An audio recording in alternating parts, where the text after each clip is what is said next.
ఓం శ్రీ సాయిరామ్. సాయి గురుకులం కార్యక్రమానికి స్వాగతం. మార్చి 8 ప్రపంచవ్యాప్తంగా ఉన్నటువంటి శ్రీమూర్తుల యొక్క త్యాగాన్ని, వారి శ్రమను శ్లాఘించుకునేటువంటి రోజు. స్త్రీమూర్తి ఈ సృష్టికి మూలం. ఈ సృష్టి నడవడానికి, సమాజం యొక్క ఉన్నతికి, సంస్కారవంతమైనటువంటి సమూహాల ఉద్భవానికి కూడా స్త్రీమూర్తియే కారణం. అటువంటి శ్రీమూర్తి యొక్క శ్రమ, వారి త్యాగం ఈరోజు ప్రపంచమంతా కూడా కొనియాడుతూ ఉంటుంది. ఏ రంగంలో చూసినా స్త్రీల పాత్ర అత్యంత కీలకం.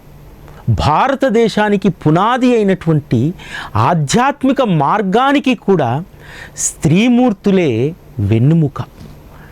ఇంట్లో అమ్మ దీపం ముట్టిస్తేనే రేపటి తరం భగవంతునికి ధూపం, దీపం, నైవేద్యం పెట్టాలనేటువంటి సంస్కారాన్ని నేర్పేటువంటిది స్త్రీమూర్తి.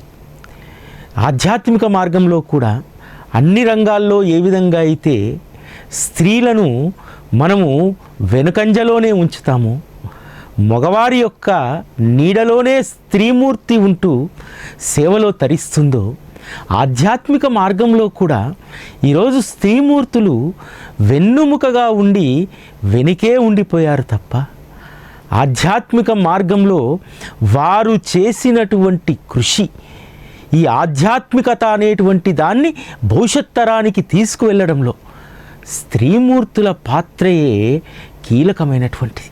అందుకని సాయి టీవీ శ్రీ సాయి బాబా అనేటువంటి ఆధ్యాత్మిక మార్గంలో, కేవలం బాబా మార్గంలో పూజ, అర్చన ఇది మాత్రమే కాదు, బాబా యొక్క తత్వాన్ని నరనరాన జీర్ణించుకొని బాబా చెప్పినటువంటి మార్గంలో సేవ చేస్తూ తరిస్తున్నటువంటి స్త్రీమూర్తులని మన బాధ్యతగా కొద్ది మందిని మనం సత్కరించుకుంటున్నాం.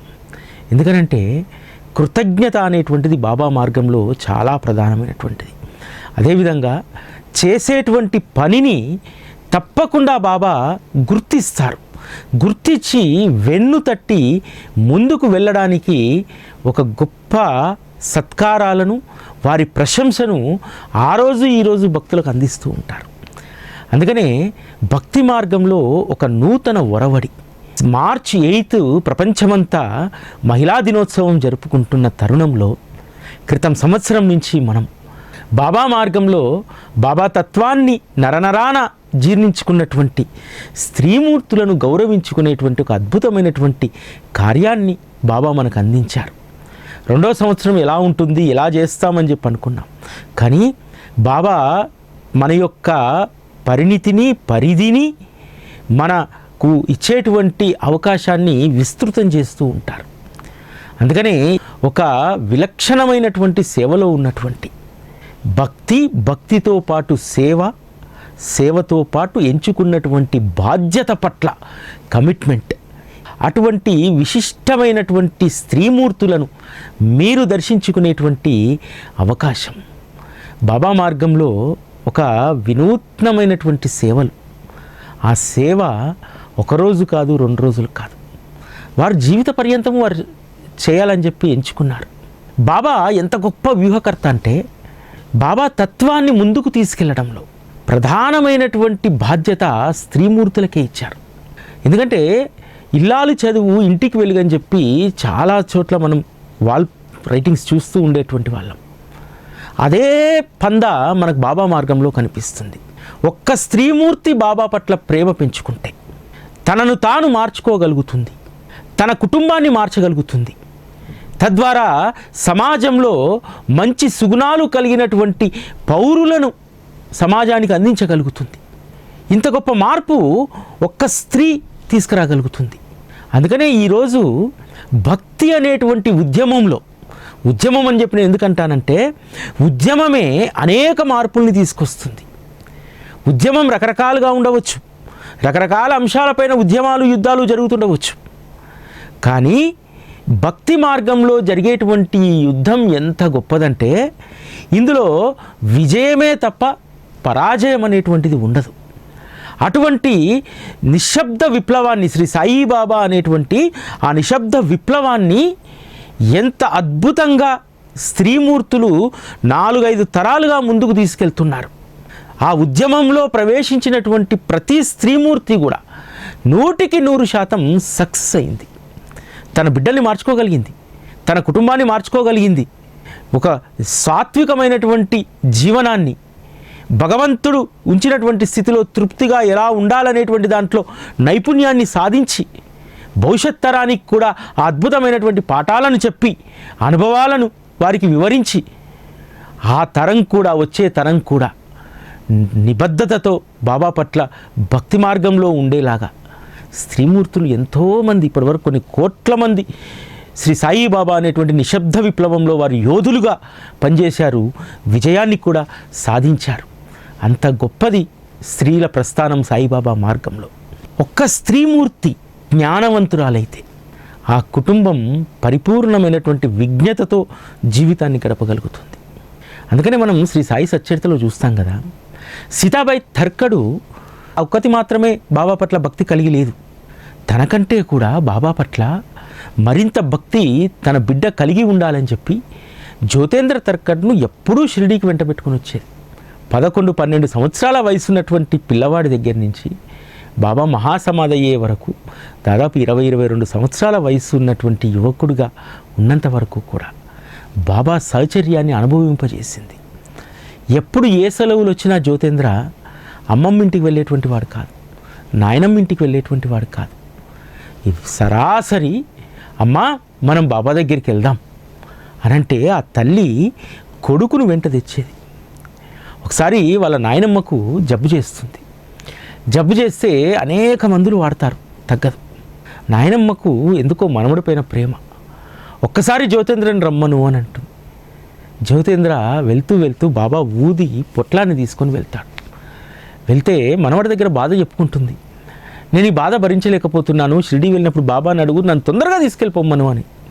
నాయనమ్మా నేను తొందరగా తీసుకెళ్ళేందుకు అడగేందుకు నేను షిరిడీకి వెళ్ళను, షిరిడీ నుంచి బాబా యొక్క దివ్యౌషధం తెచ్చాను, దీన్ని సేవించు నాని, నీ రోగం తగ్గుతుంది అని చెప్పి ఇచ్చి వెళ్తాడు. సరిగ్గా 3 రోజులకు మంచాన పడ్డటువంటి నాయనమ్మ లేచి కూర్చొని నడుస్తుంది. ఆ విధంగా సీతాదేవి తర్కడు తన బిడ్డలో గొప్ప భక్తిని నింపింది. అంతేకాదు బాబా వారు ఇంకా మహాసమాధి అవుతారనేటువంటి కొద్ది నెలల ముందు జ్యోతేంద్రని తీసుకెళ్ళి లెండీలో ఒక చోట తవ్వి ఏముందో ఇక్కడ చూడంటే ఏమీ లేదంటాడు. మరి కాస్త తవ్విన తర్వాత చూస్తే అక్కడ బంగారు కడ్డీలు ఉంటాయి.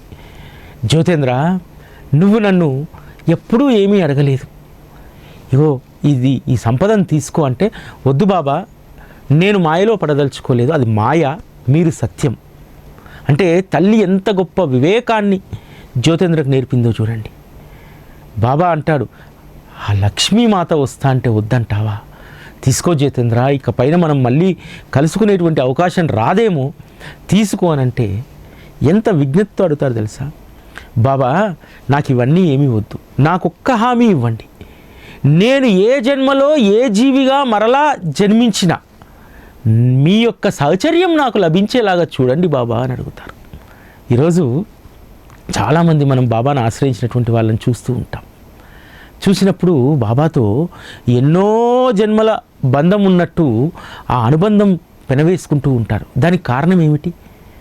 జ్యోతేంద్ర లాగానే మనం కూడా ఏ జన్మలో ఏ జీవిగా పుట్టినా వారి సహచర్యంలో ఉండాలనేటువంటి కోరిక మనలో ఉండి ఉంటుంది.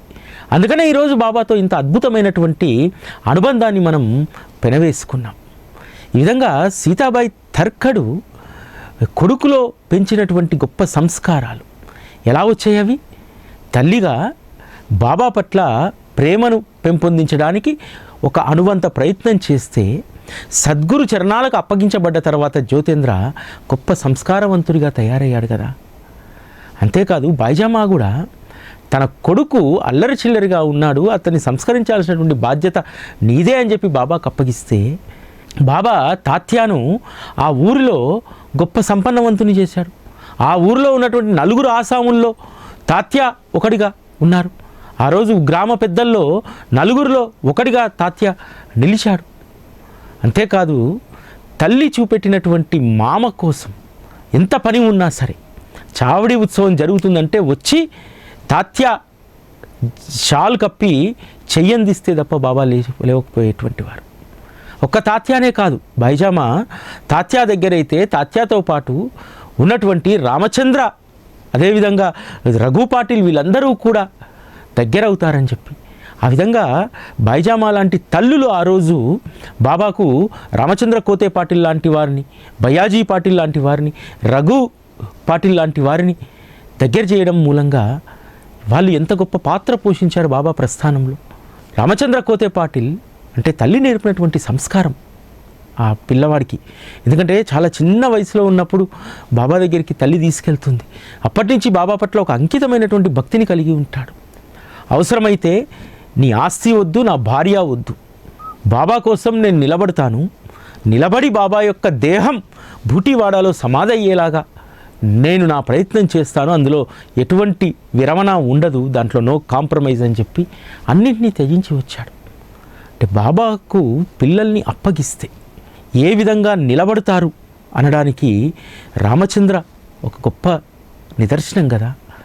తాత్యా లాంటి వారు వస్తే తప్ప బాబా లేచేటువంటి వారు చావిడి ఉత్సవానికి. అదేవిధంగా బైజామా పెట్టినటువంటి నియమం ఇప్పటికీ కూడా ఆ వారసులందరూ కూడా పాటిస్తారు. ముందు బాబాకు భోజనం పెట్టిన తర్వాతనే మనం భోజనం చేయాలి అనేటువంటి నియమం ఇప్పటికీ కూడా బైజామా గృహంలో ఉంది.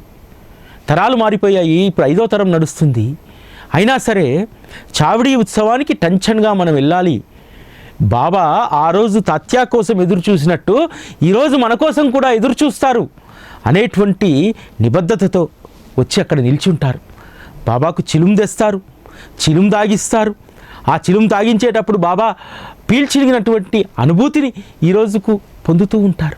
ఇదంతటికీ కారణం ఏమిటి? బైజామా అనేటువంటి స్త్రీమూర్తి తన బిడ్డను బాబాకు దగ్గర చేయడం, ఆ బిడ్డను దగ్గర చేయడం వల్ల కొన్ని తరాలు ఈరోజు బాబాతో పాటు అంత నిబద్ధతతో క్రమశిక్షణతో నడుస్తున్నారంటే ఆ రోజు ఆ తల్లి కృషి కదా. సీతాదేవి తర్కడు ముంబైలో బాంద్రాలో ఉండేటువంటి వారు. బాంద్రాలో వాళ్ళ ఇంట్లో మంచి సౌకర్యాలు ఉండేటువంటివి. కానీ సెలవు దినాల్లో తన కొడుకు బాంద్రాలో ఉంటే ఉద్ధరించబడ్డు. అందుకని సెలవుల్లో వచ్చి కొడుకును బాబా దగ్గర వదిలి వెళ్ళిపోయేది. బాబు టెండూల్కరు బాబాతో పాటు భిక్షకెళ్ళేవారు. బాబా తెచ్చినటువంటి భిక్షలో అన్నాన్నే బాబు టెండూల్కర్ తినేటువంటి వాడు. బాబాతో కలిసి ద్వారకామాయిలోనే శయనించేటువంటి వాడు. ఆ విధంగా ఆ రోజు తల్లులు బాబాకు బిడ్డలను అప్పగించేశారు. ఈరోజు కూడా సాయి టీవీ ద్వారా భవిష్యత్తులో జరిగేటువంటి ప్రయత్నం ఇదే. సెలవు దినాల్లో ఒక మంచి వర్క్షాప్స్ పెట్టుకుందాం. పిల్లల్ని ఎక్కువ వద్దు, ఒక 4 రోజులు వదిలేయండి. వదిలేస్తే తల్లులుగా మీరు బాబాను ఆశ్రయించినందుకు మీ కడుపున పుట్టినటువంటి బిడ్డలు గొప్ప ప్రయోజకులు అవుతారు. బాబా ఆశ్రయం వల్లనే కదా ఆ రోజు జ్యోతేంద్రకు కానీ, తాత్యాకు కానీ, రామచంద్ర కోతేకి కానీ, అదేవిధంగా బాబు టెండూల్కర్కి కానీ అంత గొప్ప సంస్కారాలు అలవడ్డాయి. జీవితంలో ఒక భరోసా వచ్చింది. బాబాను ఆశ్రయిస్తే ఎక్కలేని మొండి ధైర్యం వస్తుంది. బాబా ఏదైనా సరే తను అనుకున్నటువంటి లక్ష్యానికి చేర్చుతాడు అనేటువంటి విశ్వాసం వస్తుంది. సాధారణంగా మనము ఎప్పుడూ కూడా స్త్రీమూర్తులు బాబా గురించి చెప్తున్నప్పుడు కానీ, ఇటీవల కాలంలో ఒక ఆవిడ వాళ్ళ భర్త వచ్చి ఫోన్ ఇస్తే మాట్లాడట్లేదు, రోదిస్తుంది, ఆనంద బాష్పాలు. ఎందుకమ్మా అనంటే, సార్ మీ నోటి గుండా బాబా యొక్క వచనాలు ప్రవాహంలా వస్తూ ఉంటాయి, మీ నోటి గుండా ప్రవాహంలా వచనాలు వస్తూ ఉంటే నా కంటి వెంట ఆనంద బాష్పాలు ఉప్పొంగుతూ ఉంటాయని చెప్పానండి. చాలా సందర్భాల్లో నాకు అర్థం కాకపోయేది మొదట్లో. స్త్రీమూర్తులు ఎవరైనా సరే బాబా గురించి చెప్పినప్పుడు, లేకపోతే బాబా దర్శనానికి వచ్చినప్పుడు షిరిడీలో కంటి వెంట నీటి దారాలు కారుతూ కారుతూ కారుతూ ఉంటాయి. కానీ తర్వాత నాకు అర్థమైంది, బాబా పట్ల వాళ్ళు అసలైనటువంటి ప్రేమను హృదయంలో నింపుకున్నారు. ఆ ప్రేమను ఎలా ప్రకటిస్తారు? ఆ హృదయంలో నింపుకున్నటువంటి ఆ ప్రేమ జలంతో తమ నయనాల్లో కనిపిస్తున్నటువంటి బాబాకు అభిషేకం చేస్తారు. బాబాకు అభిషేకం చేయడం అంటే చెంబుతో చేయడం కాదు. బాబాను చూసినప్పుడు బాబా ఎక్కడుంటారు? మన నయనాల్లో ఉంటారు కదా. ఆయన ప్రతిబింబం మన నేత్రాల్లో ఉంటుంది కదా. మరి మన నేత్రాల్లో దర్శనమిచ్చినటువంటి ఆ బాబాకు దేనితో అభిషేకం చేస్తాం? మన హృదయంలో నింపుకున్నటువంటి ప్రేమ జలంతో కదా. తర్వాత నాకు అర్థమైంది, ఈ తల్లులు ఎంత అదృష్టవంతులు. తమ నయనాల్లో దర్శనమైనటువంటి శ్రీ సాయిబాబాను ప్రేమ జలంతో అభిషేకిస్తున్నారే అని చెప్పి నిజంగా ఆ భావన తలుచుకున్నప్పుడల్లా నాకు కూడా ఆనంద బాష్పాలు వస్తూ ఉంటాయి.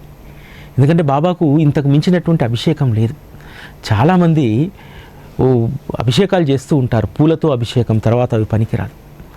తర్వాత పాలతో అభిషేకం, పంచామృతాలతో అభిషేకం, ఇవన్నీ కూడా వాటి వల్ల ఏ ప్రయోజనం వస్తుందో తెలియదు. కానీ ఎవరైతే తమ దృష్టిలో నిలిచినటువంటి, తమ నేత్రాల్లో నిలిచినటువంటి ఆ రూపానికి ప్రేమ జలంతో అభిషేకం చేస్తారో వాళ్ళే ధన్యులు. నాకు అనిపిస్తుంది ఈ యొక్క సౌభాగ్యం స్త్రీమూర్తులకు మాత్రమే ఉంటుంది. మనలాంటి వాళ్లకు బాబాను చూడగానే భావోద్వేగం వస్తుంది, శరీరం రోమాంచితమవుతుంది. కానీ స్త్రీమూర్తులకు ఒక్కసారిగా తమ హృదయాల్లో దాచుకున్నటువంటి ప్రేమంతా కూడా నయనాల్లోకి వచ్చేస్తుంది. ఎందుకంటే ఆ నయనాల్లో ఉన్నటువంటి రూపం శ్రీ సాయిబాబా కదా. షిరిడీలో వస్తారు లైన్లోకి స్త్రీలు, వచ్చిన తర్వాత అలా బాబాను చూడగానే ఆ బాబా వారి నేత్రాల్లోకి వెళ్తారు. వెళ్ళగానే ఉప్పొంగుతుంది చూడండి ఆ ప్రేమ, ఆనందం. నిజంగా చాలా గొప్పది. అంతేకాదు ఈరోజు స్త్రీమూర్తులు పురుషుల కంటే కూడా కొంచెం ఎక్కువ ధైర్యాన్ని, ఓపికని కలిగి ఉంటారు. అదే బాబా మార్గంలో వాళ్ళకు ప్లస్ పాయింట్ అయింది. ఒక అమ్మాయి ఆస్ట్రేలియాలో భార్యాభర్తలు ఇద్దరు ఉద్యోగం చేస్తూ ఉన్నారు. 2023లో ఇద్దరు ఉద్యోగాలు పోయాయి. తను ఒకటే నిర్ణయించుకుంది, బాబా మేము చేసేటువంటి ప్రయత్నం మేము చేస్తాం. ఒక 3 నెలలకు తినడానికి ఉండడానికి సరిపడా డబ్బు ఉంది, సేవింగ్స్. ఆ తర్వాత నీ ఇష్టం అని చెప్పి లాస్ట్కు 3వ నెల గడుస్తున్నటువంటి సమయంలో బాబాని అడుగుతుంది, బాబా నీ బిడ్డగా నన్ను తిరిగి ఇంటికి పంపిస్తావు. నా భర్త ఇంటికి రానంటున్నాడు, ఇక్కడే అప్పైనా సొప్పైనా చేసి ఏదో ప్రయత్నం చేద్దామంటున్నాడు. నాకేమో డబ్బు అయిపోయిన తర్వాత ఒకరిని దేహి అనేటువంటి పరిస్థితిని నాకు రావద్దు. నాకు రాకుండా నువ్వే ఏదో ఒక మార్గాన్ని నువ్వు చూపెట్టు అని చెప్పి అడుగుతుంది. అడిగిన తర్వాత సరిగ్గా నెలాఖరులో ఒక ఆవిడ తన దగ్గరికి వస్తుంది. మేము ప్రస్తుతం ఈ సిటీని వదిలి వెళ్ళిపోతున్నాం. నా దగ్గర ఒక 10 మంది డే కేర్ పిల్లలు ఉన్నారు. ఆ 10 మందిని మీరేమైనా డే కేర్ చేయగలుగుతారా? దాదాపు మీకు ఒక 2000 నుంచి 2500 డాలర్స్ మీకు వస్తాయి అని చెప్పి చెప్తుంది. చాలా సంతోషంగా ఆ బాధ్యతను స్వీకరిస్తుంది. అలా వచ్చినటువంటి అవకాశాన్ని ఉపయోగించుకొని పిల్లలకు డే కేర్ సెంటర్ నిర్వహించి, ఆ తర్వాత ఆ డే కేర్ సెంటర్లో ఉన్నటువంటి తల్లిదండ్రులు, ఒక పిల్లవాడి తల్లిదండ్రులు ఒక మంచి కంపెనీలో వాళ్ళు మంచి పొజిషన్లో ఉంటే తన భర్తకు ఉద్యోగం ఇప్పిస్తారు. అంటే ఇక్కడ విశ్వాసం పూర్తి బాధ్యతను బాబాకు అప్పగించేస్తుంది. అప్పగించేసిన తర్వాత బాబా ఆ సమస్య నుంచి ఎలా పరిష్కారాన్ని చూపెట్టారో చూడండి. చాలామంది మనం అనుకుంటాం బాబా రాత్రి ఏదో మిరాకిల్ చేసేసి పొద్దుటికి ఆఫర్ లెటర్ వస్తుందని చెప్పి. బాబా ఏదైనా సరే చాలా ప్రాక్టికల్గా మనల్ని ఉంచుతారు. ఆ అమ్మాయికి బాబా పట్ల ఉన్నటువంటి విశ్వాసం, అంతేకాదు కొన్ని సందర్భాల్లో బాబాను ఆశ్రయించినటువంటి స్త్రీమూర్తులకు పెద్ద పరీక్షలు వస్తూ ఉంటాయి. కరీంనగర్కు చెందినటువంటి ఒక భక్తురాలికి తన 40 ఏళ్ళ వయసు ఉండగా పిల్లలు 9-10 సంవత్సరాలు ఉన్నటువంటి వయసులో భర్త యాక్సిడెంట్లో చనిపోతారు. బాబా పట్ల పరిపూర్ణమైనటువంటి విశ్వాసం కలిగి ఉంది.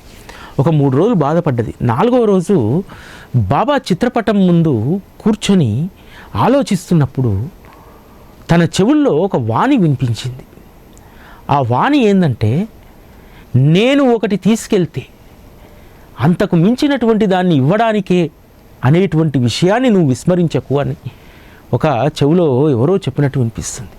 అప్పటి నుంచి ఆ స్త్రీమూర్తి ధైర్యంగా తన పిల్లల్ని పోషించుకుంటూ, కుట్టు మిషన్ పనిచేస్తూ తన పిల్లల్ని చదివించుకుంది. చదివించి ప్రయోజకుల్ని చేసింది. పిల్లలు కూడా తల్లి యొక్క కష్టాన్ని చూసి చాలా ఒద్దికగా ఉండి ఎదిగారు. వారికి ఒకే మాట చెప్పింది, నేను మీకు నా రెక్కల కష్టంతో ఫీజులు కడతాను, కానీ మీరు మంచిగా చదువుకుంటే మిమ్మల్ని ఒక ఉన్నతమైనటువంటి స్థానంలో పెట్టేటువంటి బాధ్యత సాయిబాబాది. నేను నమ్ముకున్నందుకు బాబా మీకు మంచి జీవితాలను ఇస్తారు అని చెప్పి చెప్తుంది. అలా పిల్లలు ప్రయోజకులై ఈరోజు వాళ్ళు ఒక్కొక్కరు పరాణం 48 లక్షల రూపాయల జీతం తీసుకుంటూ ఒక మంచి ఉద్యోగాల్లో ఉన్నారు. అంటే బాబా మార్గంలో ఉన్నటువంటి స్త్రీమూర్తులు దీన్ని అర్థం చేసుకుంటారు, మిగతా వాళ్ళు అర్థం చేసుకోరు. మిగతా వాళ్ళు నా సర్వస్వాన్ని కోల్పోయాను, భర్తను కోల్పోయాను, నా జీవితం ఏంది అని చెప్పి డిప్రెషన్లోకి వెళ్ళిపోతారు. బాబా అంటే ఒక ధైర్యం, ఒక విశ్వాసం. అందుకనే స్త్రీమూర్తులు ఎంత కష్టం వచ్చినా సరే బాబాను నిందించరు, బాబాను వదిలిపెట్టరు. అది వారిలో ఉన్నటువంటి గొప్ప సుగుణం. అందుకనే వారి పట్ల గొప్ప దయను బాబా చూపుతారు. ఆ తల్లి అర్థం చేసుకుంది. అలాగని చెప్పి బాబా ఏదో ఇంట్లో అక్షయ పాత్ర సృష్టిస్తారని చెప్పి ఎదురు చూడలేదు. కష్టపడ్డది, రెక్కలు ముక్కలు చేసుకుంది, పిల్లల్ని చదివించింది. ఆ తర్వాత బాబా దయతోటి వాళ్ళకు మంచిగా స్థిరపడేటువంటి అవకాశం లభించింది. ఈ విధంగా బాబా మార్గంలో స్త్రీమూర్తులకు ఉన్నటువంటి ఓపికయే వారి ఎదుగుదలకు ప్రధానమైనటువంటి కారణమవుతుంది. స్త్రీమూర్తులు అత్యంత తేలికగా తమ బిడ్డలతో పాటు సమాజంలో ఉన్నటువంటి అనేక మందిని బాబాకు చేరువ చేయగలుగుతారు. ఒక స్కూల్లో ఒక అమ్మాయి చదువుతూ ఉంది. సవితి తల్లి ప్రతిరోజు కూడా బాక్స్లో భోజనం పెట్టకపోతే ఇంట్లో ఉన్నటువంటి అటుకులను, పేలాలను పోసుకొని వచ్చి మధ్యాహ్నం పూట తింటూ ఉండేది. ఒకసారి తన స్నేహితురాలైనటువంటి వారి తల్లి లంచ్ బాక్సు సమయంలో వచ్చి చూస్తే ఈ అమ్మాయి పేలాలు తింటూ ఉంటుంది. తర్వాత నెక్స్ట్ డే ఒక చిన్న బాక్స్లో పులిహోర పెట్టి పంపించి చెప్తుంది, ఇది మా అమ్మ నీకు ఈమంది, బాబాకు ఈరోజు మా ఇంట్లో నైవేద్యం పెట్టాము, ఈ నైవేద్యం నీకు ఈమంది అంటే ఆ పిల్ల ఎంతో ఆనందంగా తింటుంది. అలా ప్రతిరోజు కూడా బాక్స్ సైజు పెరుగుతూ వస్తుంది. వచ్చి ఒక రకమైనటువంటి లంచ్ బాక్స్ బిడ్డతో పాటు ఆ అమ్మాయికి కూడా పంపిస్తూ ఉంటుంది. అమ్మాయికి ఏమీ అర్థం కాదు. ఒకరోజు స్నేహితురాలతో పాటు వెళ్ళి వాళ్ళ అమ్మని అడుగుతుంది, అమ్మ మీరు నా కోసం మొదట చిన్న బాక్స్ పంపించారు, ఇప్పుడు పెద్ద పెద్ద బాక్సులు పంపిస్తున్నారంటే బాబా నీకు భోజనం పెట్టమన్నాడమ్మా, నువ్వు మధ్యాహ్నం పూట అటుకులు తింటే కడుపేం నిండుతుంది, చదివేం నీకు వంట పడుతుంది, అందుకని ఇది బాబా ప్రసాదం అమ్మా, రోజు మేము బాబాకు పెడతాము, బాబా తినలేడు కదా, ఆయన తరఫున నీకు పెడుతున్నామమ్మా అని అంటే అమ్మాయికి ఆనంద బాష్పాలు వచ్చేస్తూ ఉంటాయి. బాబా పైన ఆయన లేని ప్రేమ, అంటే ఆయన పేరు మీద నాకు భోజనం వస్తుంది అని చెప్పి అమ్మాయి 10th క్లాస్ అయ్యేంత వరకు ప్రతిరోజు కూడా ఆ తల్లి పంపించినటువంటి భోజనాన్ని తింది. అంతేకాదు బాబా పట్ల అచంచలమైనటువంటి విశ్వాసం. అప్పటి వరకు ఒక ఆత్మన్యూన్యతా భావంలో బ్రతికేది. నా సౌతి తల్లి నన్ను సరిగ్గా చూస్తుందా చూడదా, నా భవిష్యత్తు ఏంది అని చెప్పి. కానీ ఆ పిల్ల చదివి ప్రయోజకురాలై ఒక ఉన్నతమైనటువంటి ఉద్యోగాన్ని సాధిస్తుంది. అంటే ఒక దీపం ఇంకొక దీపాన్ని వెలిగిస్తుంది అన్నట్టుగా ఒక్కరిలో శ్రీ సాయిబాబా అనేటువంటి జ్ఞానదీపం వెలిగితే ఆ జ్ఞానదీపం ఎన్నో లక్షల దీపాలను వెలిగిస్తుంది. అందుకనే ఈరోజు బాబా మార్గంలో స్త్రీమూర్తులే జ్ఞానదీపాలుగా మారుతున్నారు. ఆ జ్ఞానదీపాలు అనేక మంది జీవితాల్లో వెలుగులను నింపుతున్నాయి. నేను ఎప్పుడు చెప్తుంటాను, బాబా చాలా చతురుడు. అందుకనే మనం సమర్థ సద్గురు అంటాం కదా. ఆ సమర్థుడు మరి ఎవరి చేతిలో జ్ఞానదీపం పెట్టాలో వారి చేతిలోనే పెడతాడు కదా. బాబాకు ఆరోగ్యం బాగాలేదనేటువంటి వార్త వస్తుంది. వచ్చినప్పుడు సావిత్రిబాయి టెండూల్కర్ ఒక అభంగం రాసుకుంటారు దానిపైన. బాబాకు ఆరోగ్యం బాగాలేదని చెప్పి కబురు వచ్చింది, హృదయం కకలావికలమైపోయింది. భక్తులు స్వార్థ గుణంతో బాబాను భజిస్తారు, మాలాంటి వారికి బాబా కనిపిస్తే చాలు అని చెప్పి రాసుకుంటుంది. బాబా మేమేమి మిమ్మల్ని అడగం, మీరు కనిపిస్తే చాలు, మాకు స్వార్థ భక్తి లేదు అని చెప్పి ఇంత గొప్పగా ఎవరు రాసుకోగలుగుతారు? ఒక్క స్త్రీమూర్తి తప్ప.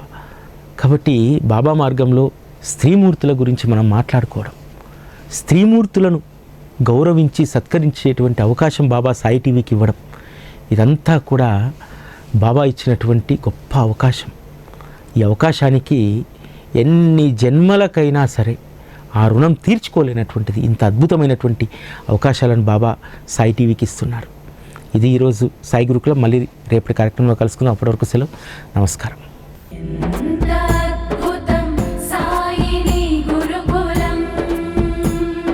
శిక్షణే తప్ప శిక్షలు లేని శరణాగతి సౌదం